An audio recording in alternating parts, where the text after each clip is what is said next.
नमस्कार शेतकरी मित्रांनो, आज आपण आलो आहे संत्रा बागेमध्ये. तर या बागेचं तुम्हाला मी आता संपूर्ण झाडांचा व्हिडिओ दाखवतो आहे. आणि व्हिडिओ मला पाठवताना कसा पाठवायचा, काय बघायचं आहे, आपल्याला डोळे कसे बघायचे, फुलं कसे बघायचे, ह्या सगळ्या गोष्टीचा अभ्यास इथे आपल्याला होईल. कारण मी जे सांगतो आहे तुम्हाला, मला फोटो पाठवा झाडांचे किंवा व्हिडिओ काढून पाठवा. तर कसा पाठवायचा, सलग लाईनचा कसा पाठवायचा, वेगळ्या लाईनचा कसा पाठवायचा, हे इथं तुम्हाला जाणून घ्यायचं आहे. तर बघा, आता पहिल्याच झाडावर आपल्याला फुलं बघायला मिळते. ते अशा प्रकारचे फुलं आहे. आता या प्रकारात जिथे मृगबार, ज्यांना मृगबार पुढचा धरायचा आहे आणि अशा फुलं निघत आहे, त्यांनी काय बघायचं की हे फांदी, ह्या फांदीला डोळे किती शिल्लक बाकी आहे. हे बघा, आपल्याला इथे डोळे शिल्लक दिसतोय, ह्या फांदीजवळ खालच्या साईडला डोळे शिल्लक आहे. त्यानंतर याच्याच इकडची जी फांदी आहे, ह्याचे डोळे आपल्याला शिल्लक भेटणार आहे. बघा, हे डोळे आपल्याला शिल्लक राहणार आहे. त्यामुळं अशा प्रकारचे जे डोळे वरच्या लेवलला आहे, बघा ही फांदी आपल्याला शिल्लक राहणार आहे. ह्या फांदीला वर फक्त आपल्याला एकच फूल दिसते. बघा, मी इथे बघतोय तर मला एकच फूल दिसतंय आणि बाकीचे डोळे आपल्याला शिल्लक दिसू राहिले, जे अजून फुगलेले नाही किंवा आहे चांगल्या स्थितीत आहे, जे आपल्याला मृगासाठी फायदेशीर होईल. बघा, ती फांदी सोडता तर बाकीच्या फांद्यांना आपल्याला इथं मला तरी फूल दिसत नाही जास्त. आणि तुम्हालाही व्हिडिओमध्ये लक्षात येत असेल. तर बघा, हे अशा फांद्या मोकळ्या आहे. बाग फुटणं म्हणजे एक फांदी फुटली किंवा दोन फांदी फुटली, चार झाड फुटले म्हणजे बाग फुटला असं नाही. आपल्याला बघायचं आहे की शिल्लक किती डोळे आहे, त्यावरच आपल्याला निर्णय घ्यायचा आहे. ह्या आंबेबाराचं काय करायचं, आंबेबारा ठेवायचं की किती काळजी घ्यायची, की गाळ्यासाठी प्रयत्न करायचे. आता बाग भरपूर वल्ला आहे, भरलेला आहे, इथे पाय फसते, त्यामुळे आपण कडाकडाने चालू आहे. बघा, बुटाचे मार्क तुम्हाला लक्षात येईल. तर अशा प्रकारे हे दुसरं झाड आहे. हे बघा, हे झाडाला पण आपल्याला नवती दिसते आणि डोळे अजून बाकी आहे. ह्या झाडाला तीच कंडिशन आहे. आपण आता आडवं चालतो आहे, इथे आपल्याला दिसते फुलं, ह्या फांदीला फूल आहे. हे बघा, ह्या फांदीला आपल्याला फूल दिसते, ह्या फांदीला आपल्याला फूल नाही आहे इकडे. तर अशा प्रकारे, आणि इकडच्या फांदीला हे बघा, ह्या फ्रंटला आपल्याला फुलं नाही आहे, ही जागा खाली आहे, ही जागा खाली आहे. याच्या मागच्या फांदीला आपल्याला फुलं दिसते, हे बघा इथे. तर अशा प्रकारे आपल्या बागेमध्ये, कुठल्याही बागेमध्ये सध्या हीच परिस्थिती आहे. क्वचितच बाग आहे की जिथं प्रत्येक डोळ्यात फुल निघाले आहे, नाहीतर जवळपास बागा अशी आहे की तिथे कमी अधिक फुलं निघाले. हे बघा, आता तुम्हाला आडव्या लाईनमध्ये मी तुम्हाला झाड दाखवू राहिलो आहे. वरच्या लेवलचं तर तुम्हाला दिसणार नाही, मला अंदाज बांधता येतो, पण तुम्ही तुमच्या बागेमध्ये तो अंदाज बांधा की वर काय असणार आहे. हे बघा, ही फांदी आपल्याला खाली भेटते. याचा अर्थ की याला किती टक्के म्हणाल तुम्ही, याला आपण म्हणू 10 ते 20%. 10 ते 20%च फक्त बार फुटलेला आहे. आणि आता हे वल्लं असल्या कारणाने आपल्याला चलता येत नाही आहे. त्यामुळं आपण आता बाहेरून थोडंसं ऑब्झर्वेशन करूया. शेतकऱ्यांचं म्हणणं आहे की बाहेरून जास्त फुटलं आहे किंवा कड्याच्या लाईनला जास्त फुटलं आहे. तर हे बघा, इथे आपल्याला काय दिसते, नवती आलेली आहे. फुलाची संख्या, फुलं दिसते का याच्यामध्ये तुम्हाला, उमललेले किंवा पांढरी गुंडी झालेले, आणि बारीक फुलं पण बिलकुल नाही. त्यामुळं काळजी करायचं बिलकुल कारण नाही अशा बागेमध्ये तरी. हे बघा, आता इथे मला फुलं दिसले, हे बघा इथे आपल्याला फुलं दिसते. त्याच्यानंतर इथे फुलं नाही आहे, इथे फुलं नाही आहे. असेच आपल्याला वरची पण बाजू बरीचशी शिल्लक राहणार आहे. त्यामुळं मृगासाठी आपल्याला अजूनही चान्स आहे. इतका काही आंबेबार निघालेला नाही. आता हे बघा, इथेच आपल्याला एक झाड बघायला मिळतं आहे,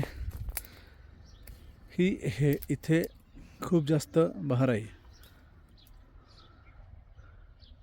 हा बघा, प्रत्येक डोळ्यातून आपल्याला दिसते बहार. हे बघा इथे. आता या बाजूला खूप जास्त फुटलेला आहे भाग, प्रत्येक फांदी फुटलेली. आता हे वरच्या लेवलला पण फुटलेलं आहे. आता हे बघूया आपण, ही फांदी, ह्या फांदीला तेवढासा बहार दिसत नाही आपल्याला. तर ही बाजू पण आपल्याला कमी दिसते. हे वर आहे, वर शेंड्याला माल आहे, त्याच्या लगेच कड्याच्या झाडाला बिलकुल नाही आहे काही.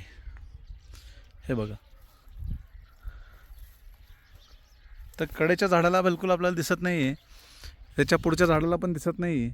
म्हणजे 100 झाडामधून जर 10 झाडं फुटत असेल तर त्याला काय फुटणं असं म्हणू नये आपण. किंवा आंबेबहार आपल्याला मृगबहारासाठी त्रास देऊ शकतो असंही म्हणता येणार नाही. ह्या झाडाला कुठं मोठं दिसतंय. या झाडाला आपल्याला इथे ह्या फांदीला भरपूर आहे, वरच्या फांदीला पण भरपूर आहे, ह्या फांदीला पण भरपूर आहे. हे बघा, वरच्या फांदी मिक्समध्ये आहे, इकडं आहे पण कमी अधिकच आहे. अशा प्रकारे आपल्याला ऑब्झर्वेशन करायचं आहे. मी जसं आता तुम्हाला बाग दाखवला आहे तसं तुम्हाला ते जवळून दाखवायचं आहे आणि व्हिडिओ तिथे थांबवायचा आहे. फोटो काढताना पण आपल्याला तसंच करायचं आहे. जवळपास याच्यामधून 99% मी तुम्हाला चांगला सल्ला देऊ शकतो, पण 1% आपल्याला बागेत येऊन ऑब्झर्वेशनची गरज असते, हेही तेवढंच खरं आहे. त्यामुळं फोटोवरून किंवा व्हिडिओवरून 100% तुमचं समाधान होईल असं नाही आहे आणि 100% मलाही त्यातून पूर्ण ऑब्झर्वेशन करता येईल असं नाही आहे. हे बघा, तर इथे आपल्याला असे डोळे बघायचे जे तुम्हाला मी दाखवत आहे आता. हे सर्व डोळे आहे, हे ह्या फांद्याचे दिसते आपल्याला. फांद्याच्या पानाच्या देठाजवळचा जो डोळा आहे तो अजूनही फुगलेला नाही जास्त, म्हणजे तो थांबणार आहे आणि पुढं आपल्याला मृगबहार 100% देणारच आहे. तर अशा प्रकारे आपल्याला यावर्षीच्या मृगबहारला अडचण होणार आहे असं वाटते. आंबेबहार तर तो 100% अडचण होणार नाही आहे. मृगबहारही तेवढंच प्रमाणात फुटणार आहे आणि हा आंबेबहार जो आहे तो एप्रिल महिन्यामध्ये थोडा गळेल आणि बराचसा माल आपल्याला हार्वेस्टिंगला मिळेल. रेटचं काय होणार ते आज नाही, ते आपल्याला सप्टेंबरमध्ये कळेल की रेट काय राहते, मार्केट कसं चालते, ते आज आपण ठरवू शकत नाही. पण ॲव्हरेज जर रेट पकडला तर 400, 500, 600 रुपये कॅरेट असा कॅरेटचा भाव राहील अंदाजे आंबेबहाराला. आणि जे काही आपण स्टोरेज आणि आता याचं बोलतो आहे, स्टोरेजसाठी आणि तानासाठी कसं करायचं, तर ताण तर आपल्याला वेळ आहे अजून. सध्या पाणी देत राहा. आता यांचं ठिबक चांगलं नसल्यामुळं हे फ्लोचं पाणी देत आहे, पण याच्यानंतर अजून एक पाणी देऊन मी यांना ठिबकनीच पाणी द्यायला लावणार आहे किंवा फ्लोने आपण याला कमी प्रमाणात पाणी देणार आहे, म्हणजे छोटा वाफा करून. जसं आता सध्या झाडापासून खूप जवळ पाणी जात आहे, तर हे आपण लांब करणार थोडंसं. आणि स्टोरेज जे आहे, स्टोरेज ह्या बागेमध्ये बऱ्यापैकी आहे. बेसल डोस आपण इथे भरून घेतलेला आहे. जवळपास आपल्याकडचे जेवढे शेतकरी आहे सगळ्यांचे बेसल डोस भरून झालेले आहे. ज्यांचाही राहिला असेल त्यांनी पुढील 8 दिवसामध्ये भरणं खूप गरजेचं आहे. बेसल डोस जो की मग मागं काही व्हिडिओमध्ये सांगितलेला आहे, तोच बेसल डोस तुम्ही भरून घ्या. आणि स्टोरेजचे फवारणी आपल्याला 10 मार्चच्या आसपास सुरू करायचे आहे. त्यामध्ये बूस्ट ग्लुकोपोटॅश हे आपल्याला सर्वात जास्त कामाचं आहे आणि त्याचा वापर आपण करणारच आहे. बूस्ट ग्लुकोपोटॅश जे प्रॉडक्ट आहे ते प्रॉडक्ट आता सर्व ठिकाणी मिळत नाही. विदर्भामध्ये सध्या ते मिळत नाही आहे. मागं वरुड तालुक्यामध्ये अवेलेबल झालं होतं, पण अहिल्यानगर भागातून तुम्ही बोलू शकता.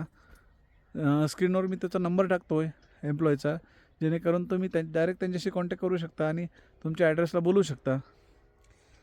बूस्ट ग्लुकोपोटॅश जे आहे, आता मी जे रेकमेंड करतो आहे असंच ग्लुकोपोटॅश तुमच्याकडे पण काही वेगळ्या नावाने असेल तर त्याचा रिपोर्ट मला माहीत नाही किंवा कुठल्या नावाने मिळतं ते पण मला माहीत नाही. तुमच्या जर लक्षात आलं तर मला सुचवू शकता, जेणेकरून विदर्भातील आपल्या ज्या शेतकरी मित्रांना बूस्ट ग्लुकोपोटॅशची गरज आहे त्यांना ते प्रॉडक्ट आपण सुचवू. अथवा अहिल्यानगर काही लांब नाही आहे, आपल्या कुठल्याही ट्रान्सपोर्टने ते बोलवता येते, तर तुम्ही ते बोलू शकता. धन्यवाद.